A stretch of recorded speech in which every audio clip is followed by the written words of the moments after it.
રાજકોટ ખાતે મંગળા main road ખાતે પ્રગતિ હોસ્પિટલ નજીક આજરોજ રાત્રિના 3:30 વાગ્યાની આસપાસ ફાયરિંગની ઘટના બનેલ, જે અંગે કોઈ વ્યક્તિ દ્વારા ફરિયાદ જાહેર કરવામાં આવેલ નથી, તેમજ કોણે ફાયરિંગ કર્યું તે પણ જાહેર થયેલ નથી।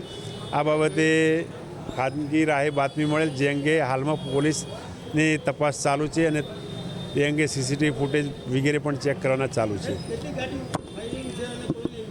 ના, કોઈ ઈજાગ્રસ્ત એવું કોઈ હાલમાં જાણવા મળેલ નથી અને ગાડી એક પાણીના ટાંકાની ઉપર ત્યાં ફાયરિંગની હાલમાં એટલે જાણવા મળેલ છે કે તેના ઉપર પાણી રાત્રિના આશરે 3:30 વાગ્યાની આસપાસ।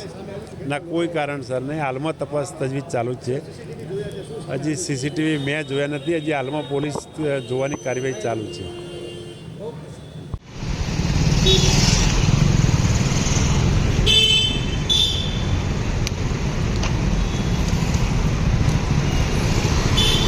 મારું નામ રૂબીના તોસીફ તમા।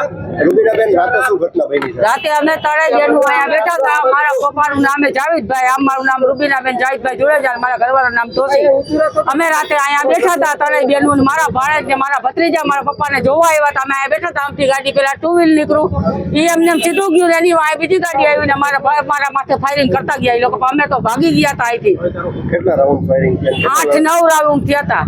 કેટલા જણા આવ્યા હતા ફાયરિંગ? એમાં એક જણો તો 2 વ્હીલ લઈને જતો હતો ને, એમાં 3 જણા બેઠા હતા, એક જણો લાકડી ફેરવતો હતો અને 2 જણા ફાયરિંગ કરતા હતા। તમે લોકો જોયેલા કે કોણ હતા?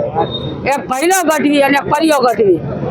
શા માટે ફાયરિંગ કર્યા તમારા છોકરાઓ? અગાઉ અમારે એ લોકો માથાકૂટ અમારા છોકરાઓને થઈ હતી। ભાઈ એવું તો નથી કે અમારા છોકરાઓને થઈ હતી, કઈ ગમે અત્યારે અમારા ઘર અત્યારે મારા પપ્પા આટલા સિરિયસ